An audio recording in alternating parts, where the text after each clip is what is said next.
Neat ಅಂತ ಬಂದಾಗ ಏನಾಗ್ತದೆ, ಒಂದೇ time 3 subject physics, chemistry, biology 3 hours 3 subject ಒಟ್ಟಿಗೆ ಬರೀಬೇಕಾಗ್ತದೆ. ಈಗ ಫಿಸಿಕ್ಸ್ ಅಂತ ತಗೊಂಡ್ರೆ 45 questions, chemistry 45 questions, biology 90 questions. ಆ 90 ಕ್ವಶನ್ಸಲ್ಲಿ ಆಲ್ಮೋಸ್ಟ್ 45 ಕ್ವಶನ್ಸು ಸೆಕೆಂಡ್ PUC ಇಂದ, ರಿಮೈನಿಂಗ್ 45 ಫಸ್ಟ್ PUC ಇಂದ ಬರ್ತದೆ. ಮಕ್ಕಳಿಗೆ ಸಾಕಷ್ಟು ಸ್ಟ್ರೆಸ್ಸು, ಒತ್ತಡ ಆಗೋದು ಎಲ್ಲಿ ಅಂತಂದರೆ ಈ ನೆಗೆಟಿವ್ ಮಾರ್ಕಿಂಗು. ನೀವು CET-ನಲ್ಲಿ ಒಂದು ಕ್ವಶನ್ ಕರೆಕ್ಟ್ ಮಾಡಿದ್ರೆ 1 ಮಾರ್ಕ್ ಬರ್ತದೆ, ಕ್ವಶನ್ ತಪ್ಪಾದರೆ 1 ಮಾರ್ಕ್ ಹೋಗುತ್ತೆ, ನೀವು ಕ್ವಶನ್ ಬಿಟ್ಟರೂ ಅದು ಹೋಗುತ್ತೆ. ಬಟ್ ನೀಟಲ್ಲಿ ಏನಾಗುತ್ತೆ, ಒಂದು ಕ್ವಶನ್ಗೆ 4 ಮಾರ್ಕ್ ಇರ್ತದೆ. ನೀವು ಅಟೆಂಡ್ ಮಾಡಿ ಕ್ವಶನ್ ಕರೆಕ್ಟ್ ಆದರೆ, ಆನ್ಸರ್ ಕರೆಕ್ಟ್ ಆದರೆ ನಿಮಗೆ 4 ಮಾರ್ಕ್ ಬರ್ತದೆ. ಇಲ್ಲ ನಾನು ಅಟೆಂಡ್ ಮಾಡಲ್ಲ ಬಿಟ್ಬಿಡ್ತೀನಿ ಅಂತಂದರೆ ಆ 4 ಮಾರ್ಕ್ ಹೋಗ್ತದೆ ಓವರ್ ಆಲ್ ಮಾರ್ಕ್ಸಲ್ಲಿ. ನೀವು ಅಟೆಂಡ್ ಮಾಡಿ ರಾಂಗ್ ಮಾಡಿದ್ರೂ ನಿಮಗೆ ಆ ಕ್ವಶನ್ಗಿರುವಂಥ 4 ಮಾರ್ಕು ಮತ್ತು 1 ಮಾರ್ಕು ಮೈನಸ್ ಆಗಿ 5 ಮಾರ್ಕ್ಸ್ ಒಂದು ಕ್ವಶನ್ಗೆ ಹೋಗ್ತದೆ.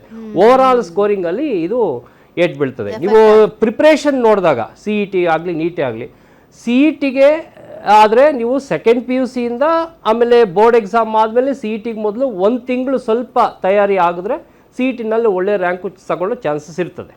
ಬಟ್ ನೀಟ್ ಅಂದರೆ the day 1 you start with the first PU classes. That is the day you start preparing for the NEET exam. Madam, Hemalatha madam, ಈ ನೀಟ್ ಎಕ್ಸಾಮ್ ಅಂತ ಬಂದಾಗ ನೀಟ್ ಎಕ್ಸಾಮ್ ಬರೆದ್ರೆ ಅಂದರೆ ಮೆಡಿಕಲ್ಗೆ ಹೋಗಬೇಕು, ಡಾಕ್ಟರೇ ಆಗಬೇಕು ಅನ್ನೋದು ಎಲ್ರಿಗೂ ಗೊತ್ತು. ಬಟ್ ಅದನ್ನು ಬಿಟ್ಟು ಬೇರೆ ಆಪರ್ಚುನಿಟೀಸ್ ಇದೆಯಾ ಅಂತ? ಎಲ್ಲರಿಗೂ ನಮಸ್ಕಾರ. ಮುಖ್ಯವಾಗಿ ಈಗ ಸರ್ ಹೇಳಿದ್ರು, ಶುಭಕರ್ ಸರು, CET ನೀಟ್ ಅಂತ. ಈಗ ಅನೇಕ ಪೇರೆಂಟ್ಸಲ್ಲಿ, ಪೋಷಕರಲ್ಲೂ ಮತ್ತು ಮಕ್ಕಳಲ್ಲೂ ಈ ಗೊಂದಲ ಇದ್ದೇ ಇದೆ. ಏನು ಅಂದ್ಕೊಂಡು ಬಿಡ್ತಾರೆ, ಈಗ ಎನಿವೇ ಬೋರ್ಡ್ ಓದ್ತಿದ್ದಾರಲ್ವಾ ಅದರದೇ ಎಕ್ಸ್ಟೆನ್ಷನ್ ನೀಟ್ ಓದಿದ್ರಾಯಿತು ಅಂತ ತಿಳ್ಕೊಂಡಿರ್ತಾರೆ. ಆದರೆ ಏನಾಗುತ್ತೆ, ಈ ನೀಟ್ಗೆ ಓದೋ ಮಕ್ಕಳಿಗೆ ಯಾವ ಲೆವೆಲ್ಗೆ ಬಯಾಲಜಿ ಓದಬೇಕು, ಎಷ್ಟು ಡೆಪ್ತಲ್ಲಿ ಓದಬೇಕು ಅಂದರೆ ಸೈಡ್ ಬೈ ಸೈಡ್ ಎಲ್ಲ ಫೀಲ್ಡ್ ಕವರ್ ಮಾಡಿಬಿಡ್ತಾರೆ. ಆ್ಯಕ್ಚುಲಿ ನೀಟಲ್ಲಿ ಓದಬೇಕಾದ್ರೆ ನಮಗೆ ಮ್ಯಾಕ್ಸಿಮಮ್ ಮಾರ್ಕ್ಸ್ ಬಯಾಲಜಿಗೆ ಇರುತ್ತೆ. ಆದರೆ ಮಕ್ಕಳಲ್ಲಿ ಒಂದು ಏನಿದೆ ಅಂದರೆ ಬಯಾಲಜಿ ಏನೋ ಬರೆದ್ಬಿಡ್ತೀನಿ ಅಂತ. ಹಾಗಾಗಿ ಅವ್ರು ಏನು ಮಾಡ್ತಾರೆ, ಸುಮಾರು ಟೈಮ್ ಬೇರೆದ್ರಲ್ಲಿ ವೇಸ್ಟ್ ಮಾಡ್ತಿರ್ತಾರೆ. ಆದರೆ ನೀಟ್ ಓದಿದಾಗ ನಾವು ಯಾವ ಲೆವೆಲ್ಗೆ ಹೇಳ್ತೀವಿ ಅಂದರೆ ಅದ್ರ ಮುಂದೆ ಕರೆಕ್ಟಾಗಿ ಅವರು ಮೆಡಿಕಲ್ಗೆ ಮ್ಯಾಚ್ ಆಗಬೇಕದು. ಯಾಕಂದರೆ ನೀಟ್ನಿಂದ ಪಕ್ಕಾ ಮೆಡಿಸಿನ್ಗೆ ಹೋಗಲೇಬೇಕು. MBBSಗೆ ಹೋಗ್ಲಿಕ್ಕೆ ಇದೇ ಒಂದೇ ದಾರಿ ನಿಮಗೆ. ಯಾಕಂದರೆ CET ಥ್ರೂ ನೀವು ಮೆಡಿಸಿನ್ಗೆ ಹೋಗ್ಲಿಕ್ಕೆ ಆಗಲ್ಲ, MBBSಗೆ ಹೋಗೋಕ್ಕಾಗಲ್ಲ.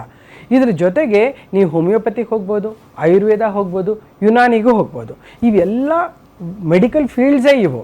ಅಡಿಷನ್ ಅಂತ ಹೇಳಿ ವಿದ್ಯಾರ್ಥಿಗಳು ಡೈರಿ ಫಾರ್ಮಿಂಗು, ಫಿಶರೀಸ್, ವೆಟರ್ನರಿ, ಆಮೇಲೆ ಕಾರ್ಡಿಯಾಲಜಿ, ಬಯೋಟೆಕ್ನಾಲಜಿ, ನರ್ಸಿಂಗು, ಫಿಸಿಯೋಥೆರಪಿ, ಈ ಥರದ ಡೈಟಿಷಿಯನ್ಸ್, ನ್ಯೂಟ್ರಿಷನ್ ಟೆಕ್ನಾಲಜಿ, ಮತ್ತು ಟಿಶ್ಯೂ ಕಲ್ಚರ್, ಆಮೇಲೆ ಈಗ ಸ್ಟೆಮ್ ಸೆಲ್ ಕಲ್ಚರ್ ಅಂತ ಇವೆಲ್ಲ ರಿಸರ್ಚಲ್ಲಿ ಬರುತ್ತೆ. ಅಂದರೆ ಈಗ ನಾನೇನೋ ಒಂದು ಕೆಲವು ಫೀಲ್ಡ್ಸನ್ನು ಹೇಳಿದೆ. ಇದಲ್ಲದೆ ನಾವು ಏನು ಮಾಡ್ಬೋದು ಅಂದರೆ ಈಗ ಅನೆಸ್ಥಿಷಿಯನ್ ಕೋರ್ಸು, ನ್ಯೂಟ್ರಿಷನ್ ಟೆಕ್ನಾಲಜಿ, ಆಮೇಲೆ ಬಯೋಟೆಕ್ನಾಲಜಿ, ಅಲ್ಲದೇನೆ ನರ್ಸಿಂಗು, ಈ ಥರ ಬೇರೆ ಬೇರೆ ಫೀಲ್ಡ್ಸನ್ನು ತೊಗೊಂಡ್ಬಿಟ್ಟು ನೀವು ರಿಸರ್ಚ್ಗೂ ಹೋಗ್ಬೋದು. ಯಾಕಂದರೆ ಈಗ ರಿಸರ್ಚಲ್ಲಿ ನಾನು ಹೇಳಿದೆ, ವ್ಯಾಕ್ಸಿನ್ಸ್ ಆಗಲಿ, ಆ್ಯಂಟಿಬಯೋಟಿಕ್ಸ್ ಆಗಲಿ, ಈಗ ಬರ್ನಿಂಗ್ ಸಬ್ಜೆಕ್ಟ್ಸ್. ಯಾಕಂದರೆ ಎಲ್ಲರಿಗೂ ಒಂದು ಅನಿಸ್ಬಿಟ್ಟಿದೆ ಈಗ ಹೆಲ್ತ್ ಎಷ್ಟು ಇಂಪಾರ್ಟೆಂಟ್ ಅಂತ. ಹೆಲ್ತ್ ಇಂಪಾರ್ಟೆಂಟ್ ಎಷ್ಟಿದೆ ಅಂದರೆ ಹೆಲ್ತ್ ಬಗ್ಗೆ ನಿಮ್ಗೆ ಸ್ವಲ್ಪನೂ ಅದ್ರ ಬಗ್ಗೆ ಮಾಹಿತಿ ಇಲ್ಲದೆ ನೀವು ಹಾಗೇ ನೀವು ಹೋಗ್ಬಿಟ್ಟು ಯಾರಾದರೂ ನೀವು ಒಂದು ಬ್ಲೈಂಡ್ ಆಗಿ ನಿನಗೆ ಹಾರ್ಟಲ್ಲಿ ಪೇನ್ ಆಗ್ತಿದೆ, ಚೆಸ್ಟ್ ಪೇನ್ ಆಗ್ತಿದೆ ಅಂದರೆ ಇದು ಬರೀ ನನಗೆ ಅಸಿಡಿಟಿಯಿಂದ ಆಗ್ತಾ ಇದೆಯಾ, whether really I have some cardiac problems, ಇದ್ರ ಬಗ್ಗೆ ತಿಳಿಬೇಕಂದ್ರೂ ಕೂಡ ಒಂದು ಮಟ್ಟಿಗೆ ನಾವು PUCಯಲ್ಲಿ ಓದೋವಂಥ ಬಯಾಲಜಿ ತುಂಬ ಹೆಲ್ಪ್ ಆಗುತ್ತೆ. ಬರೀ ಹೋಗಿ ಮೆಡಿಸಿನ್ನೇ ಮಾಡ್ತಿಂತಲ್ಲ, ಅದಲ್ಲದೇ ನಿಮ್ಮ ರೆಗ್ಯುಲರ್ ಲೈಫ್ ಸ್ಟೈಲ್ನಲ್ಲಿ ನೀವು ಸುಮಾರು ಬದಲಾವಣೆಯನ್ನು ಮಾಡ್ಕೋಬೋದು. ಅಲ್ಲದೇ ಸುಮಾರು ಫೀಲ್ಡ್ಸನ್ನು ಈಗ ಹೇಳಿದ್ನಲ್ವ, ಅವೆಲ್ಲ ಫೀಲ್ಡ್ಸ್ಗೂ ಕೂಡ ನೀವು ಎಂಟ್ರ್ ಆಗ್ಬೋದು. ಹಾಗಾಗಿ ನೀಟಿನಲ್ಲಿ ಡೆಪ್ತಾಗಿ ಓದೋದು ನಿಮಗೆ ಮುಂದಿನ ಲೈಫಲ್ಲಿ ಸಿಂಪಲ್ ಮಾಡೋಕ್ಕೆ ಹೆಲ್ಪ್ ಆಗುತ್ತೆ ಅಂತ. ಸರ್, ಮುಜಾಮಿಲ್ ಸರ್, ಈಗ ಕೆಮಿಸ್ಟ್ರಿ ಅಂತ ಬಂದಾಗ ನೀಟ್ ಎಕ್ಸಾಮ್ಗೆ ಈ ಕೆಮಿಸ್ಟ್ರಿ ಯಾವ ರೀತಿ ಹೆಲ್ಪ್ ಆಗುತ್ತೆ, ಹೇಗೆ ಓದಬೇಕಾಗುತ್ತೆ ಸ್ಟೂಡೆಂಟ್ಸು? ಓಕೆ, ಸೊ ನಮಗೆ ಗೊತ್ತಿರೋಂಗೆ ನೀಟ್ ಮಕ್ಕಳು, ನೀಟ್ ಆಸ್ಪಿರೆಂಟ್ಸ್ ಯಾರಿದ್ದಾರೆ ಅವ್ರಿಗೆ ಮೆಮರೈಸಿಂಗ್ ಮಾಡೋದು ತುಂಬ ಇಂಪಾರ್ಟೆಂಟ್. ಆ್ಯಂಡ್ ಮೆಮರೈಸಿಂಗ್ ಮಾಡೋ ಕೆಪಾಸಿಟಿನೂ ಬೆಳೆದಿರುತ್ತೆ ಮಕ್ಕಳಲ್ಲಿ. ಸೊ ಕೆಮಿಸ್ಟ್ರಿ ಅಲ್ಲಿ ನೀವು ಕಾನ್ಸೆಪ್ಟ್ಸನ್ನು ಮೆಮರೈಸ್ ಮಾಡಿಕೊಂಡ್ರೆ it is going to help you very much in scoring the subject. That is one. Then also in ಕೆಮಿಸ್ಟ್ರಿಯಲ್ಲಿ ಆಲ್ಮೋಸ್ಟ್ ಅಪ್ರಾಕ್ಸಿಮೇಟ್ಲಿ ಒಂದು 20% ಅಷ್ಟು ನ್ಯೂಮೆರಿಕಲ್ಸ್ ಬರುತ್ತೆ. ರೆಸ್ಟ್ ಎಲ್ಲ ನಿಮಗೆ ಮೆಮರೈಸಿಂಗಿಂದನೇ ಬರೋದು. ಸೊ ನೀವು ಮೆಮರೈಸ್ ಮಾಡಲೇಬೇಕಾಗುತ್ತೆ. ಸೊ ಕೆಮಿಸ್ಟ್ರಿಯಲ್ಲಿ ನೀವು most of the reactions you can memorise, concept apply ಮಾಡಬೇಕಂದ್ರೆ ನೀವು ನ್ಯೂಮೆರಿಕಲಲ್ಲಿ ಹೋಗಬೇಕಾಗುತ್ತೆ. ಬಟ್ 80% ಅಪ್ರಾಕ್ಸಿಮೇಟ್ಲಿ ನೀವು ಮೆಮರೈಸ್ ಮಾಡೋದ್ರಿಂದನೇ ಬರೋದು. ಓಕೆ, ಮತ್ತು ಜೊತೆಯಲ್ಲಿ ಸರ್ ಹೇಳ್ದಂಗೆ ಆಗಲೇ ಸಿ ಇ ಟಿಯಲ್ಲಿ 11th ಸ್ವಲ್ಪ ಕಡಿಮೆ ಬರುತ್ತೆ, 12th ಸ್ವಲ್ಪ ಜಾಸ್ತಿ ಕಂಟೆಂಟ್ ಬರುತ್ತೆ. ಬಟ್ ನೀಟಲ್ಲಿ ಹಾಗಿಲ್ಲ. ನೀಟಲ್ಲಿ 11th ಮತ್ತು 12th ಎರಡೂ ಮುಖ್ಯವಾಗಿ ಇಂಪಾರ್ಟೆಂಟ್ ಆಗುತ್ತೆ. ಸೊ ಅಪ್ರಾಕ್ಸಿಮೇಟ್ಲಿ ನನ್ನ ಹತ್ರ ನಂಬರ್ಸ್ ಏನಿದೆ ಅಂದರೆ 12th ನಿಮಗೆ 55 to 60% ಅಷ್ಟು ನಿಮಗೆ ನೀಟಿಗೆ ಬರುತ್ತೆ.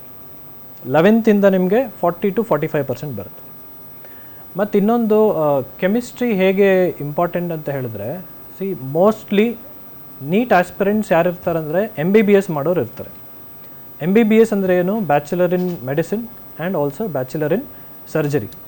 Medicine is very important part of MBBS. So medicine ನೀವು ಕಲಿಬೇಕಂದ್ರೆ ಏನು ಇಂಪಾರ್ಟೆಂಟ್ ಅಂದರೆ ಕೆಮಿಸ್ಟ್ರಿ, ಆರ್ಗ್ಯಾನಿಕ್ ಕೆಮಿಸ್ಟ್ರಿ ಓದಬೇಕು. ಅದರದ್ದು ಕೆಮಿಕಲ್ ಸಬ್ಸ್ಟೆನ್ಸ್ ನೇಚರ್ ಹೇಗಿದೆ, ರಿಯಾಕ್ಷನ್ಸ್ ಹೇಗಾಗುತ್ತೆ, ಅದೆಲ್ಲ ಇಂಪಾರ್ಟೆಂಟ್ ಇದೆ. ಅದಿಲ್ಲದೆ ನೀವು ಫಾರ್ಮಸಿನೂ ಮಾಡೋಕ್ಕಾಗಲ್ಲ, MBBS ಮಾಡೋಕ್ಕಾಗಲ್ಲ. This is how chemistry is going to help.